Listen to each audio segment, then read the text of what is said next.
yang mempelajari ilmu neuroscience melihat ini bukan sebagai sebuah kalimat lelucon, tapi ini adalah sebuah tanda-tanda dan gejala dari orang yang menderita gangguan jiwa. Mau punya wakil presiden seorang skizofrenia?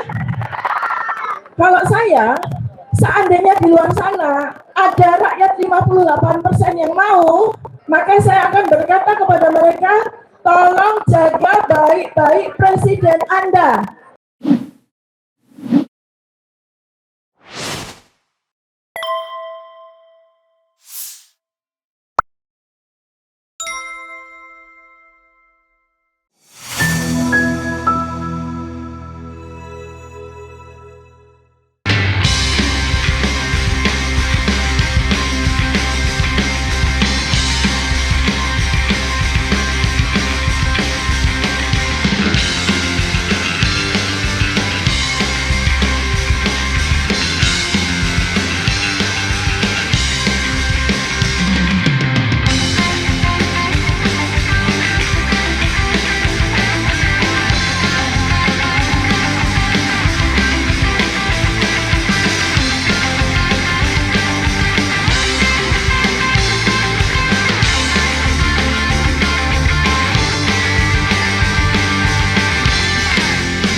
Ya, bismillahirrahmanirrahim. Assalamualaikum warahmatullahi wabarakatuh.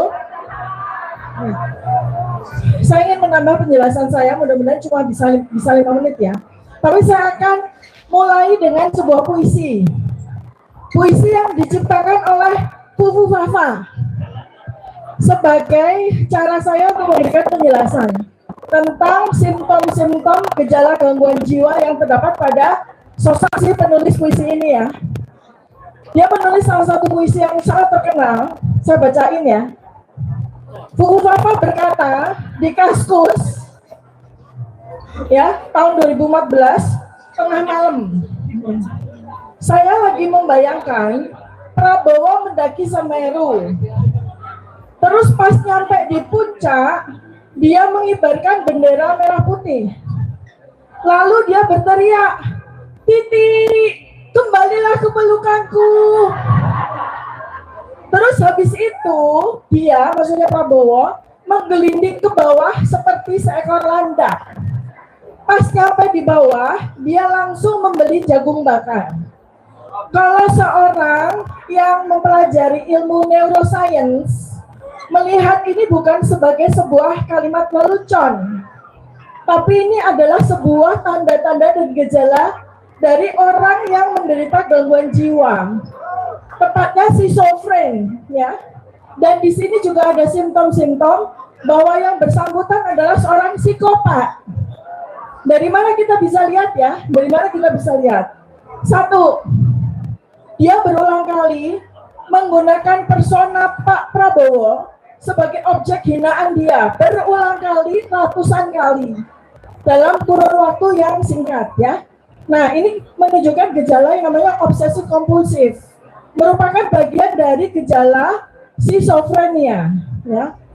Kemudian dia membayangkan Pak Prabowo yang gendut itu, mohon maaf ya, bukan body shaming ya, mendaki Gunung Semeru. Itu artinya dia menghina. Dia membayangkan Pak Prabowo seorang yang sudah lansia, berbadan gemuk, mendaki Gunung Semeru. Kan itu lucu banget kan, terlihat. Tapi sebetulnya itu adalah ungkapan gila, ungkapan gangguan jiwa ya. Sesuatu yang sifatnya delusional, membayangkan sesuatu yang tidak ada menjadi ada. Lalu pas Pak Prabowo nyampe di puncak, dia mengibarkan bendera merah putih. Itu artinya dalam sisa-sisa logikanya, dia masih membayangkan bawah sadarnya bahwa Pak Prabowo itu adalah seorang sosok nasionalis. Masih ada sisa-sisa. Tapi Anda bisa lihat kan, terjadi sebuah flight of idea. Dari tiba-tiba Pak Prabowo yang gendut-gendut naik Gunung Semeru, tiba-tiba Pak Prabowo teringat ya, seorang yang nasionalis gitu ya. Tiba-tiba dia loncat lagi pikirannya. Inkoherensi namanya ya. Bahwa dia langsung teringat Pak Prabowo itu sudah berpisah sama Bu Titi. Dia menghina Bu Titi dan Pak Prabowo dengan berkata, "Bu Titi, kembalilah ke pelukanku ya." Jadi di situ ada banyak sekali simptom-simptom psikopati di situ, simptom-simptom skizofrenia di situ ya. Nah kemudian dia menggelinding ke bawah seperti seekor landak. Ini lucu banget.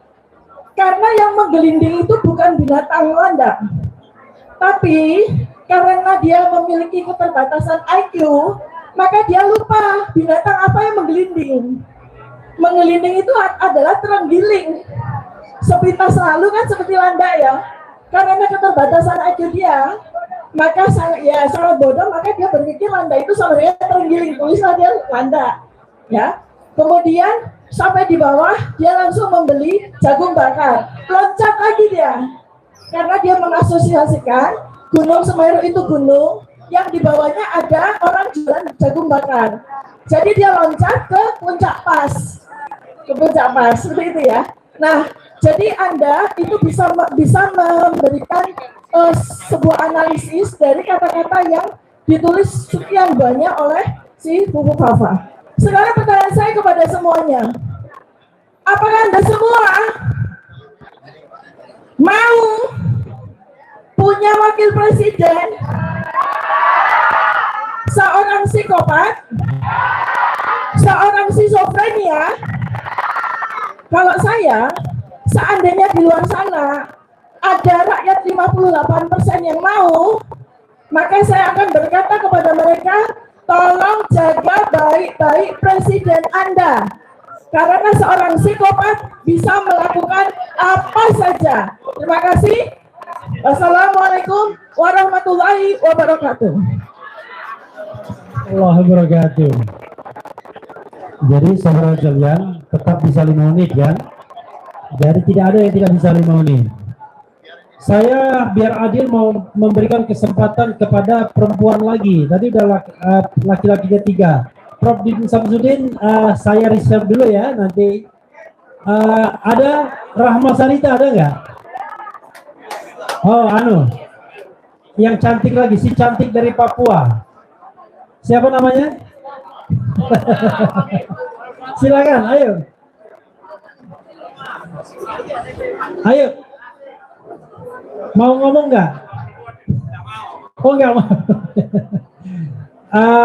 Siapa lagi ya, sudah oke ya. Kawan-kawan semua, kalau tadi dikatakan bahwa kita akan gugat Mulyono setelah tanggal 20 Oktober, Anda salah. Ternyata sudah ada kelompok masyarakat yang diwakili oleh Habib Rizik Syihab, Edi Mulyadi, Marjan Sunarko menyampaikan gugatannya ke pengadilan atas berbagai kebohongan yang sudah dilakukan oleh Mulyono alias Jokowi.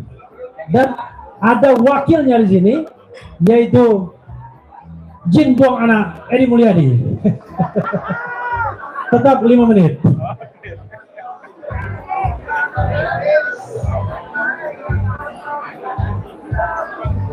Bismillahirrahmanirrahim. Assalamualaikum warahmatullahi wabarakatuh. Allahu Akbar.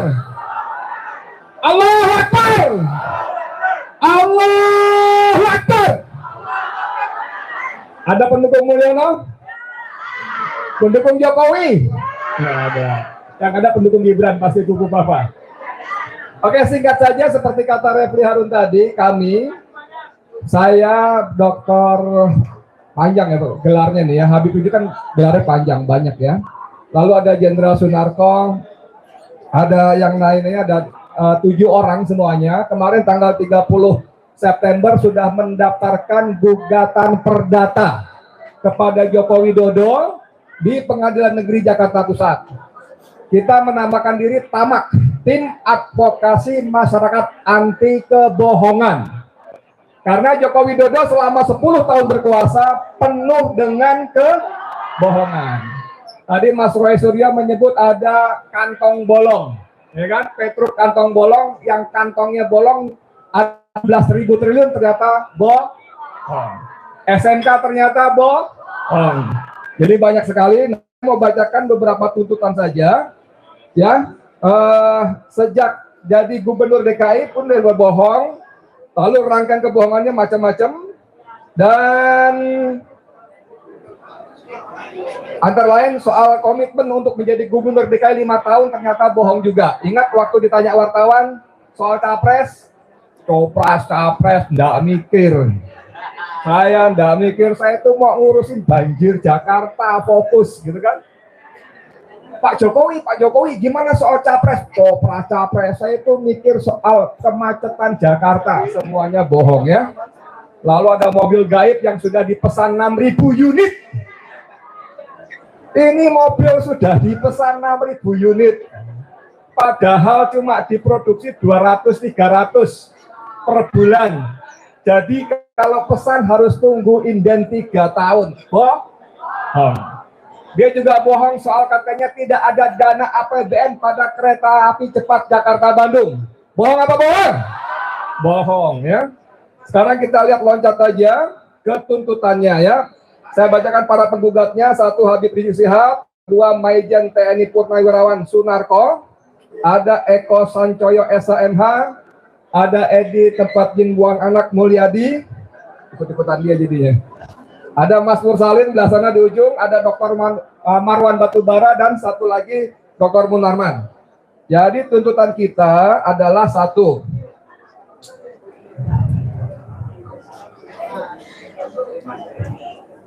Menghukum Joko Widodo membayar ganti rugi material sebesar nilai utang luar negeri. Jadi selama ini dia nyuruh Sri Mulyani tanda tangan utang, lo yang bayar, bukan kita ya. Sampai periode 2014 sampai 2024 selama Jokowi berkuasa. Lalu kemana uangnya kalau dia bayarkan? Akan disetorkan kepada kas negara ya. Utang kita sudah tembus 8.000 triliun.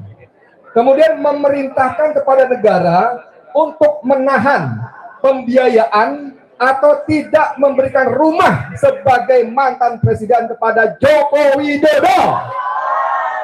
Saya sudah datang ke Colomadu, ke Kabupaten Karanganyar, tempat lokasi calon rumah mantan presiden Joko Widodo. 12.000 meter persegi. Harganya per meter 15, sehingga harga total tanahnya saja 180 miliar rupiah. Bayangkan orang pembohong begini dapat tanah segitu ya. Kemudian tuntutan kita memerintahkan kepada negara untuk menahan atau tidak memberikan seluruh uang pensiun Joko Widodo. Kita tidak rela uang kita, uang rakyat digunakan untuk membayar pensiun Joko Widodo. Setuju? Setuju. Saya kira itu saja. Banyak yang lainnya akan bicara. Tapi seperti kata Refli tadi, kami sudah mendaftarkan, jadi tidak menunggu tanggal 20 Oktober. Kami juga sedang menyiapkan, sudah menandatangani gugatan kepada Fufu Fafa. Tunggu tanggal mainnya. Makasih banyak. Assalamualaikum warahmatullahi wabarakatuh. Allahu Akbar. Terima kasih Bung Refli.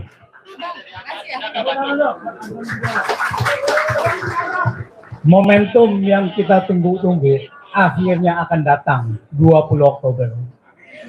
Kita tunggu terlalu lama. Seharusnya Jokowi sudah harus diberhentikan dalam masa jabatannya. Sudah harus dimaksulkan sejak lama. Karena Jokowi melanggar peraturan perundang-undangan sangat banyak sekali. Bukan karena keterbatasan bukti bahwa Jokowi tidak dimaksulkan, tetapi karena Jokowi melakukan kekuasaannya. Dengan itu, maka dia masih dilindungi. Tetapi 20 Oktober setelah Jokowi lengser, setelah Jokowi menjadi masyarakat sipil lagi, maka seluruh rakyat Indonesia jangan sampai terlena dan harus meminta pertanggungjawaban dari Jokowi atas tindakan-tindakannya yang sewenang-wenang. Di masa Jokowi, ketika penerimaan negara naik 600 triliun pada tahun 2022, rakyat Indonesia dibebankan dengan kenaikan pajak PPN dari 10% menjadi 11%, dengan kenaikan harga BBM, Pertalite, dan biosolar, dengan alasan bahwa subsidi BBM sudah sangat besar sekali, yang ternyata adalah pembohongan besar. Ini adalah suatu penipuan yang sangat besar sekali dari Jokowi. Oleh karena itu, kita berharap bahwa 20 Oktober setelahnya, maka kita harus mengadili Jokowi. Kita harus minta pertanggungjawabannya agar semua tindakannya dapat diadili. Yang benar akan menjadi benar dan membela rakyat ini. Terima kasih. Ya, jangan lupa tanda tangan Bu Nurdiati Akmal juga tanda tangan di situ tadi ya. Kawan-kawan semua, ini ada special request, katanya dia mau pergi. Susah nih host saya. Ishak Rabik, ini ekonom. Silakan.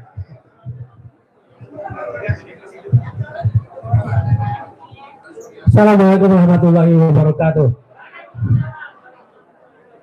Terima kasih nih Refli, udah dimajukan. Sebetulnya ada giliran orang lain dulu, tapi gue lagi mau pergi.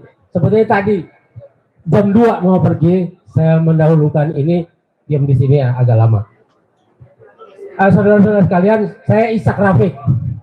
Saya penulis roadmap masa depan Indonesia, jalan pintas mencegah revolusi sosial.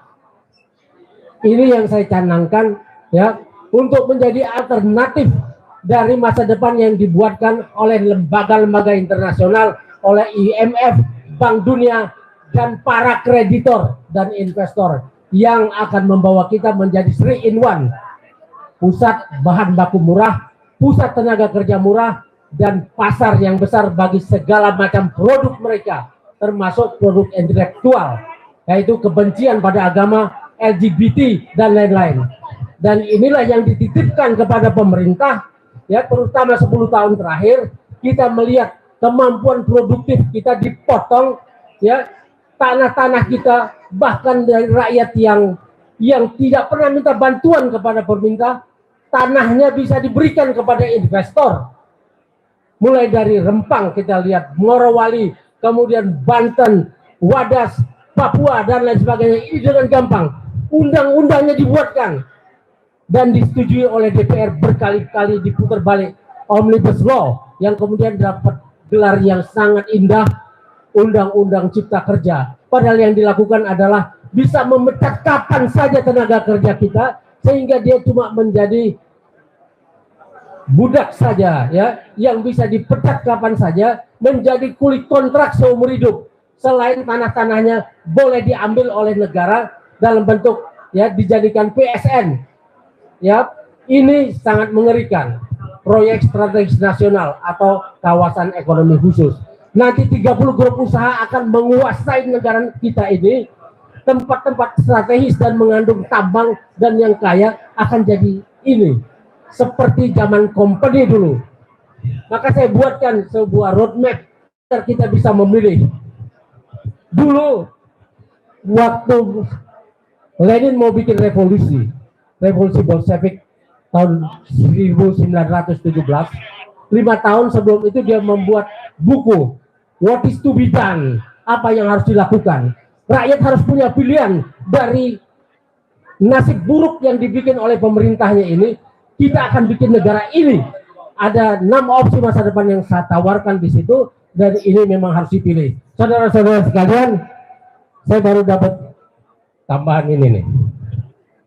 Nah, ini saya adalah Pemret, pemimpin redaksi Future Channel. Saya sudah bikin 110 video perlawanan terhadap Jokowi, dan saya bersama teman-teman Forum Aksi tanggal 24. Jadi sebelum kejadian di Kemang, Grand Kemang itu, demo kami dibubarin, ya, demo kami dirampas spanduk-spanduknya, kemudian poster-posternya dirobek-robek di depan kita oleh preman yang sama yang melakukan keonaran di Grand Kemang ketika para tokoh ini bersatu. Sementara pada tanggal 24 itu kita sedang membela petani dari perampasan tanah-tanah mereka. Ini boleh dibiarkan begitu saja. Dan bersama teman mahasiswa dan forum, ya, dan alumni perguruan tinggi sudah sama-sama sepakat tangkap Jokowi sebelum tanggal 20 Oktober dan adili dia Wassalamualaikum warahmatullahi wabarakatuh. Waalaikumsalam. Saudara-saudara sebangsa dan setanah air, kita berkumpul di sini untuk mengingatkan kita semua bahwa telah terjadi kerusakan yang luar biasa, kerusakan yang paling luar biasa dari rezim Mulyono ini, Joko Widodo ini, adalah rusaknya peradaban. Peradaban itu adalah penemuan manusia terhadap Sang Pencipta yang melahirkan agama dan ilmu pengetahuan. Dua hal itu dilandasi oleh etika dan moral.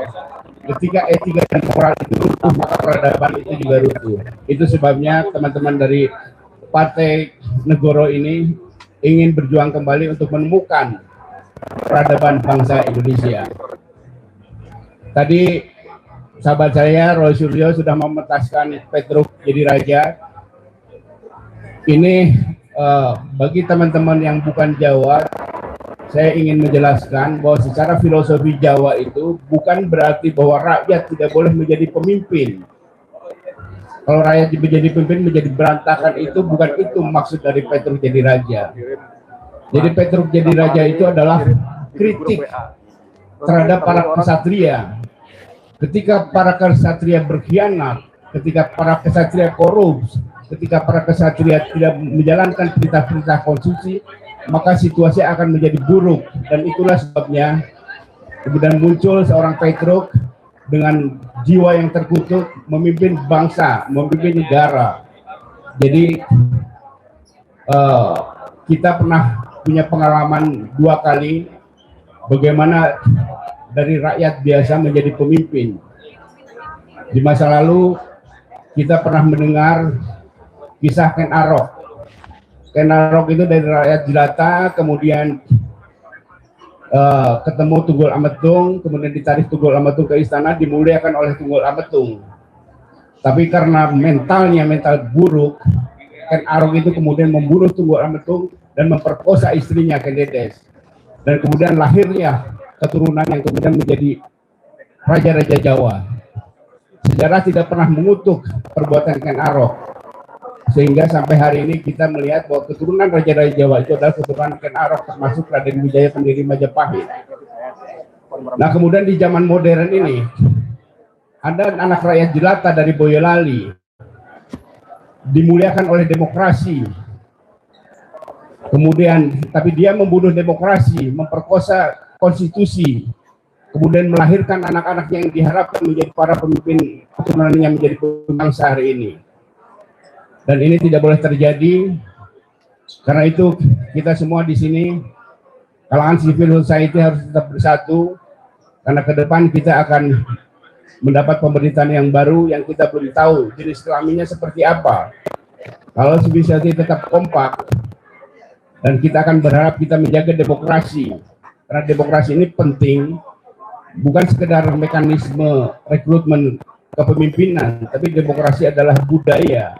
Demokrasi dasarnya adalah bagaimana mengatur kehidupan berbangsa bernegara ini untuk masa depan. Jadi dasar demokrasi adalah untuk kepentingan masa depan. Jadi saudara-saudara sekalian,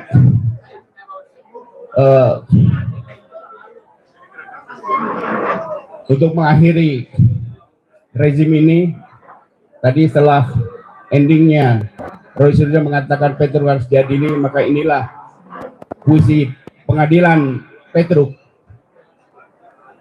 Petruk terlanjur jadi raja, dilubatkan 9 naga, digorong-gorong kemunafikan. Saat itu rembulan menutupi matahari, 8 menyelimuti mata hati, akal sehat terperosok diselokan, kalangan intelektual ikutan bebal, cermin di budaya memang nyerap semua daya. Petruk pun jadi berhala, dipuja demi jabatan dan kekayaan, melimpahkan dosa di mana-mana, mengguncang kesadaran akal pikiran. Oh, kenapa zaman begini edan, lebih edan dari zaman Ronggo Warsito. Hutan dibikin bopeng, tapi kota yang dijanjikan tak pernah menjadi nyata. Ibu kota hanya dusta. Dinasti dibangun strategi ambisi. Para pangeran ingusan kian jumawa dari atas tahta kepalsuan, nebar dosa di mana-mana. Hidupnya mewah, rakyatnya susah. Superjet melesat nembus batas kesadaran, langit tersodok, langit runtuh. Tapi sekalipun langit runtuh, katamu, keadilan harus tetap ditegakkan.